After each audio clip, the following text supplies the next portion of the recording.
जय शिवराय. प्रचाराच्या दरम्यान माहिती येते की काही गावातले सरपंच, काही माजी सरपंच, काही सोसायटीचे चेअरमन, काही माजी सोसायटीचे चेअरमन जे तथाकथित गावामध्ये थोडे पुढारपण करतात, अशा काही मंडळींना टोकन म्हणून पाकिटं पोचलेत 15,000 रुपयाची धनुष्यबाणाकडनं आणि काही ठिकाणी मशालीकडनं. आणि हे आता गावच्या लोकांना दाबायला निघालेत. मी गावच्या लोकांना सांगतो, यांच्याकडनं दबू नका. उलट हे किती थर्ड क्लास आहेत हे यांच्याकडे एकदा तुम्ही बघा. कारण गाव विकायला ही मंडळी निघाली आहेत. या गाडवांना हे पण भान नाहीये की ज्यांना हे आमदार करायचं म्हणून पाकिटं घेत आहेत आणि लोकांमध्ये वाटणार असं यांची आता भूमिका आहे. या लोकांना या आमदारकीचं काम बिलकुल पण कळत नाही आणि त्यामुळे ते केवळ तुमचं किंवा आमचं नासवणार नाही, तर ते सर्वसामान्य लोकांचं नासवतील.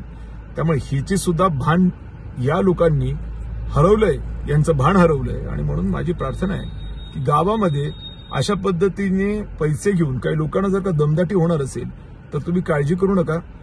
राज्य कोणाचंही असो, कायदा भीमाचा असतो, त्यामुळे बिलकुल काळजी करायची नाही. मी तुमच्या सर्वसामान्य माणसांच्या पाठीशी आहे. यांनी काही आगाऊपणा केले, काही लोकांना तर इथपर्यंत धमकी आहेत की तुझं ग्रामपंचायतीत काम होऊ देणार नाही, तुझं सोसायटीत काम होऊ देणार नाही, तुझं हे करून टाकू, तुझं ते करून टाकू. हे जेवढे पैसे घेऊन अशा गोष्टी करतायत ना, या गाढवांना मला एक सांगायचं आहे, निवडणूक तर संपणार आहे बॉस. कोणीतरी निवडून येणार, कोणीतरी पडणार.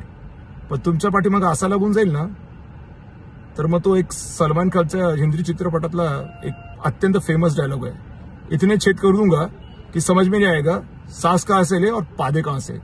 गरीबाला हात लावायचा नाही, सटकून काढले जातील. धन्यवाद.